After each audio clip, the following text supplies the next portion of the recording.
Welcome back. Today we're going to be talking about another field trip, a Gita field trip, and we're going to be talking about India's influence around the world. Lou, are you there? Yeah, and we were talking before we did this one about the last episode, the first Gita field trip, and it's all just fascinating stuff. This is going to be an endless and a fun and an informative and just fascinating side view to the Gita here. I'm looking forward to these. So, friends, this was Lou's idea to come up with this name of a field trip. And it's like any kid who's in school who enjoys going out on a field trip, and the teacher designs it so that the kids have a little bit of an interest in something going outside the class and supplementing what they're learning in class. But Right. the kids just want to keep going on these field trips and forget about class. Well, no, it's not. It's not quite like that. We've been working within the verses of the Gita, and that's fun and fascinating. We're going to continue to do that as we go. But sometimes seeing it more in a real world application and getting more quantifiable and getting your hands on it, getting your mind wrapped around it, and how it actually plays out, that can be a fascinating supplement to these things. That's true. I'm just teasing, Lou. We'll come back to chapter 7 in our next episode. But friends, I would recommend highly, just so you get a little bit of the background, if you can go to the episode before this. What episode number was that, Lou? That would be 76. 76. And in that, we talk about similarities between Krishna and Jesus, and we talk about the Gnostic Gospels and Christianity and Hinduism. We're gonna do a field trip on the Gnostic Gospels too. Right. That's something we have to dive into a little bit. Yeah. So today we're going to be talking about India's influence around the world. Now, in brief, I said last time in the last episode that India had universities like that people from all over the world came to. Nalanda University was one. Takshila was another that people came from all over the world to attend. And there are books and documentaries that Jesus Christ also came to India during the 13 years that nobody knew where he was. There are documents that have been found that show that he was in India, became a master yogi, and learned a lot of spirituality. That was in the year 3,000 years after the Gita was written. Mm-hmm. At the time the Gita was written, I was explaining in the last episode that there was major planetary shakeup. All planets were in a straight line, 3,101 BCE. And at that time, there was major earthquakes, and the tectonic plates were shifted, and the Saraswati River went underground. So there was no water. So the fields all became dry. There was a desert-like condition. Mm-hmm. The people who had lived in plenty at the time said, we need to get out of here. Now, they all started moving out. Some moved east. They went towards Japan, in the Far East, some of them, but the majority of them went westward. If you study the Mahabharata at the time, you will see that there were people for generations who had been brought up as warriors. Mm-hmm. Their family was taught all kinds of martial arts. They were taught to be strong. The whole purpose of life was to be strong and to be a warrior and to be a fighter. So they were taught martial arts skills. Right. And don't forget, karate and all of these various martial arts techniques began in India. I don't know if you knew that, Lou. No, I didn't. Yeah, they were further east. No, they actually began in India, and when there were only two religions at the time. One was Hinduism, which is what we are studying from the Vedas and the Gita, and Buddha, Gautam Buddha, who was a Hindu, decided he didn't believe in certain things that the Vedas spoke about. So he actually wanted the Vedas to be burned. He said he didn't believe in various things, so he wanted them burned. So he started his own. He became self-enlightened, and he reoccurring theme that we're seeing even today. Where yes, we're trying to get rid of beliefs that not everyone shares. So he then started Buddhism, and then his followers became Buddhists. And the Buddhists and the Hindus clashed. And they actually, somebody said to me, but I thought both Hindus and Buddhists were very peaceful. They didn't fight. But at that time, they fought. there were wars between the Hindus and the Buddhists in India. And then the Buddhists left India to go to the Far East and up north towards China. And the Hindus went westward towards the Middle East, towards Scandinavia, towards Greece, towards Great Britain, and so on. And a lot of the Buddhists actually followed them, and there were wars where that took place. So we have to talk about each one of these things that I just mentioned in detail. I have hundreds and hundreds of books on all of these things, and so much knowledge. It will take me years to talk about all of this. But what should I start with? So we were talking about them being warriors. So they were so strong. They knew martial arts. They were experts with swords. They were experts with bow and arrow. They were experts with throwing things, with wrestling, horseback riding, all kinds of things. So when they actually went to Greece, and this is written in a book by a man called Pocock, P as in Peter, O-C-O-C-K-E, P-O-C-O-C-K-E, Edward Pocock. And the title of the book, I think, is called India in Greece. And this was written a few hundred years ago. And he was one of the national historians for the Court of England. Mm-hmm. And he has done a very beautiful book with maps that shows how people from India left and went towards Great Britain, towards Germany, Switzerland, Right. Greece, and set up over there.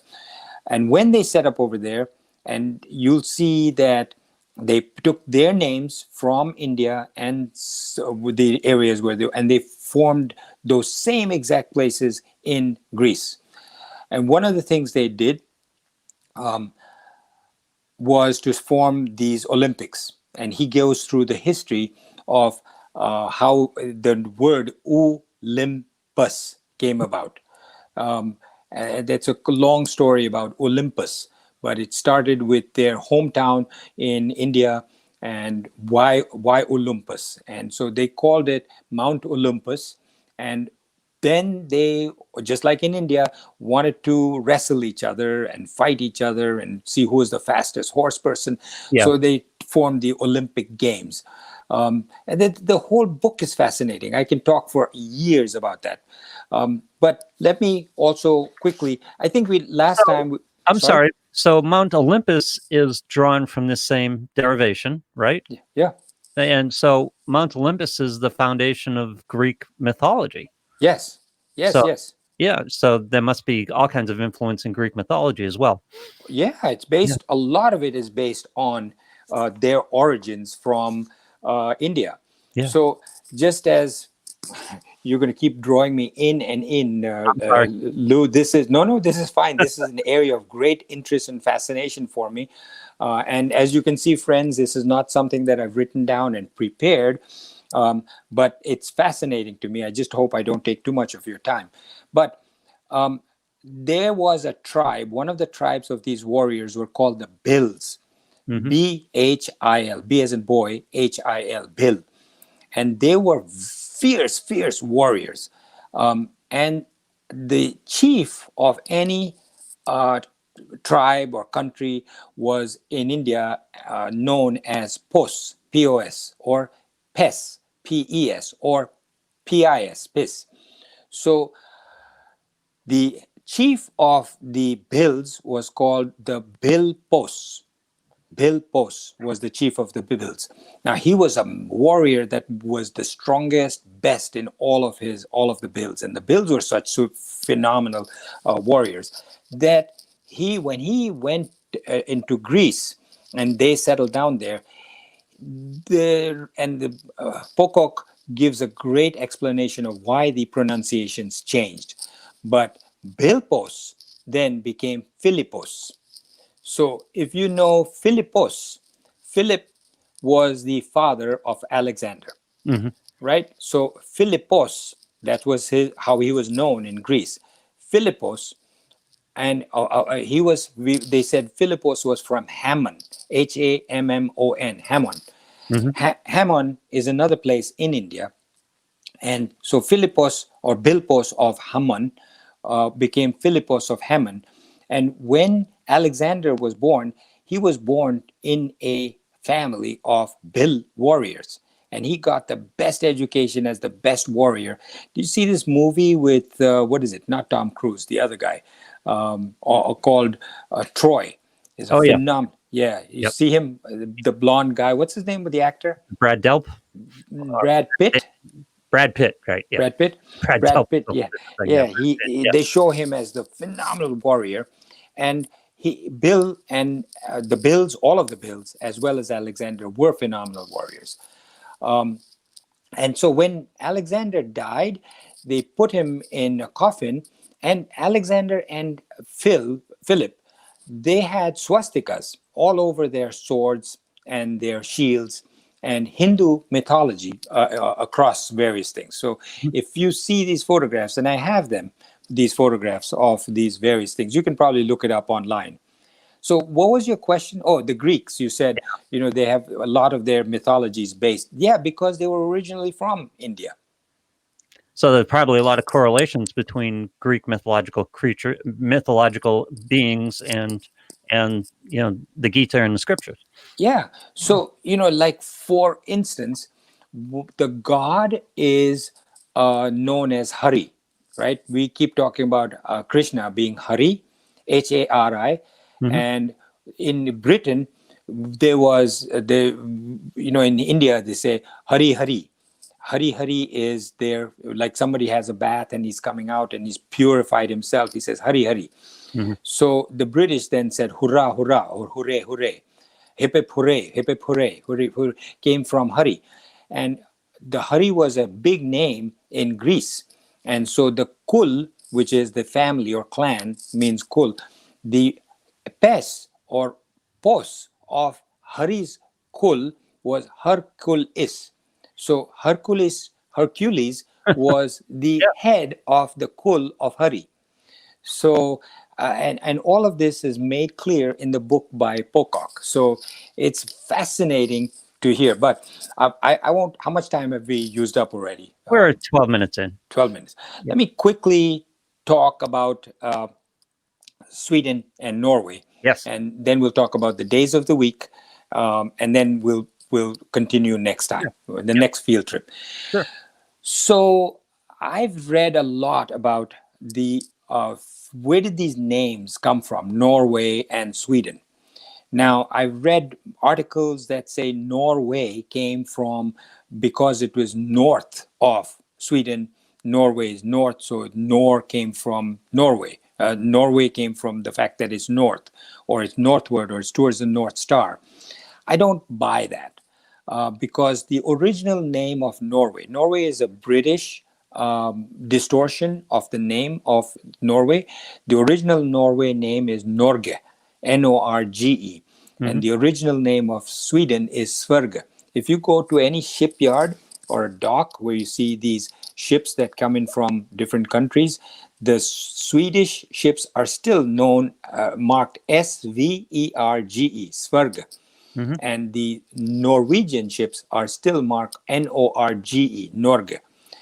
Now, in Sanskrit, Norge and Sverge are the two words for hell, Norg, Nark, which in Hindi is called Narka. And Norge or Sverge is hell and heaven. Right. So it was a cruel or not so cruel way of describing Sweden and Norway, the Scandinavian countries, in Sanskrit as heaven when it is spring and summer because it's gorgeous over Right. there, and in winter when it's dark and cold for 24 hours a day, it is really like hell. It's cold, it's dark, it's icy, and so on. So hell and heaven on the same thing, and named after the founding father, who's the Lord Skand. Skand was the war god in India. He was a war god because he fought and he had long hair, and it did look like he didn't bathe, and he had been given a boon that he was very, very strong, and he had these followers who were also like him, long crusted hair that never got combed, Right. and their strength was the navy, and they went in the navy everywhere. In fact, there was a story that there were two brothers, Skand, whose other name is Kartikeya, Hmm. and his brother Ganesh. You've seen Ganesh, Sure. the elephant god Yep. with a head on it. They're both children, both sons of Shiva, Lord Shiva, God Shiva, and Parvati. And one time, the Skand challenged his brother Ganesh. He says, I'll show you. He says, I've got a navy. He says, and I've gone around the world many times. He says, let's have a race around the world. And he said, fine. Ganesh. Now, Ganesh is, if you see, very heavy. He's got a big pot belly and fat. And he says, on your mark, get set, go. And he jumps on his ships and he disappears. And when he comes back, Ganesh hasn't moved from their house. And Skand says, I won. I came back. I went all around the world. And Ganesh said, no, I won. I went around the world. He says, I went completely around my parents who are sitting here in their chairs. I went around them. And that to me is my world. So I won. Yes. So symbolically, it's supposed to mean that Ganesh used his brains and his smarts, and he didn't actually go. And he won this argument because his world was his parents, and Skand went on the navy. But the point I'm trying to make is that Skand had this navy, which has been formulated as the reason for the name of those countries, all of them lumped together as being Scandinavia, Oh Scan, wow. Yeah. Scandinavia. Otherwise, where did the word Skand come from? You don't Right. see it. I've looked at it to say, where does the word Skand come from? There's a lot of Viking names Skand, but nowhere else. And why the word Navia? The only place you see it is in Sanskrit when they're talking about Kartikeya, Skand, and his navy. So that's one thing. Hmm. In Scandinavia, in those years back then, there was a strong Hindu influence and a strong Buddhist influence. Now, don't forget, this was way, way, way before the Christian era. There were no Christians at the time, but there were Buddhists and there were Hindus, both fighting with each other to try to have the local people become either Hindus or Buddhists. And there's a book, um, uh, Hinduism or Buddhism in pre-Christian Britain. Hmm. And it's a fascinating book that our listeners may want to read. But when you talk about Scandinavia at that time, they took with them the words of the days of the week. So you say, well, why were the days? And there's an article by Nilesh Oak, OAK, called Origin of Weekday Names. And in that, he talks about why did the world pick 7 days to be a week? And it came from the Indian influence, because that's how they had it in India. And Right. why did they have Sunday named after sun, Moon Day or Monday named after the moon, and so on? So at that time, Nilesh Oak gives a very fascinating article that talks about why these planets are in that fashion. So let's go through that very quickly. So sun is in Sanskrit called Aditya, Hmm. and the Sunday in Sanskrit is Ravi, which is also a name of sun, Ravivar or Adityavar. Moon is Som, Hmm. and Somwar is Monday in Sanskrit. Mars is Mangal, and so it's Mangalwar. Now, Wednesday, Budwar, is fascinating. Bud is also another name for Mercury, but in Scandinavia, Buddha is called Woden. Hmm. You've heard of the god or god Odin in Yes. Scandinavia? Thor's So, father. so Thor's father, Odin. Yeah. Now, Odin is really Buddha. And the reason it is because Buddha, in a lot of places in India, in Sanskrit, is called Bodhin, Buddhin. Hmm. Bodhin is a name also. So when that came to India, to Scandinavia, he was initially known as Buddhin, became Woodin, became Woden, and then Odin. Right. So Woden's day is Wednesday. Hmm. Wednesday is Woden's day, which Yeah. is Budwar, which Yeah. is Mercury. And Guruvar is Thursday, Guru is Jupiter, and Shukravar is Venus, and that was Friday, and Shani is Saturn, Saturday, which is Saturn's day. Now, in Scandinavia, they put all those same words and they put tag at the end. So in the Scandinavian languages, Norway, Sweden, Finland, Denmark, tag means day. So they called it Woden tag, which is Wednesday. They called it Sontag, Son is the sun, Montag. Now, there was, I don't have it written down here. Oh, by the way, a lot of this is written in a book by Count Bjornsturma. Now, Count Bjornsturna is a count who is Swedish, and this book is called The Theogony of the Hindus. Yeah. Philosophy and cosmology of this. When we were in Sweden, I went to the main national library and I asked for this. He's written 2 books, more than 2 books, all about the origin of the Hindus and the theogony and the fact that there was so much influence in the Scandinavian countries on this. Now, both the books I mentioned, Pocock as well as this one about Jesus and Krishna, and this one about the Hindus, is not written by Indians.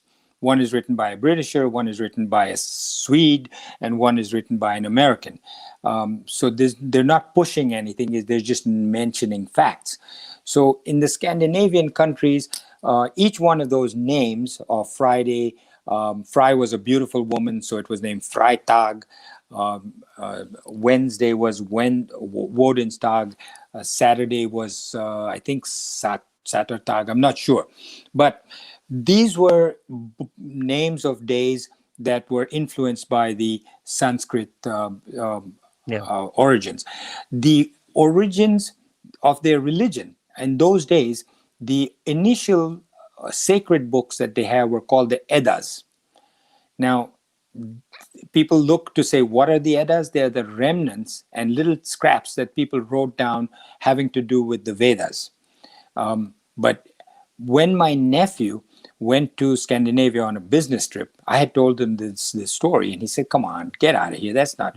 And he said he sat down at the bar, and he was having a drink, he was talking to the bartender, and the bartender started talking to him about India and asked questions about India. And then my nephew said, you know what my uncle told me? He said, very silly thing. He says, he told me this. And the bartender, the Scandinavian bartender, said, hey, your uncle's not being silly. He says, we are taught this in school. Yeah. So to me, that was surprising. I didn't know that the Scandinavians know this, or they're taught this in school, because a lot changed after the advent of Christianity and how the Scandinavians became Christians. Well, that's a whole other story. In the Western world, we don't teach much history before Christ. We basically, I mean, except for the Roman Empire, I guess, and that wasn't that much before Christ. That's right. And the Greeks and the Egyptians, perhaps, but we don't teach a lot of history before Christ. Yeah. So we're not aware of these influences. Yeah. Well, there's a lot more on these field trips, but we have still 11 chapters to go through in the Gita from 7 to 18. So we got to get back to class. Enough of these field trips for now. All right. But friends, if you find these field trips of interest and you have comments or criticisms, please do write to me and let me know. I would love to hear some feedback. All right. And back to chapter 7 when we meet next time. Yes. Thank you again so much, friends.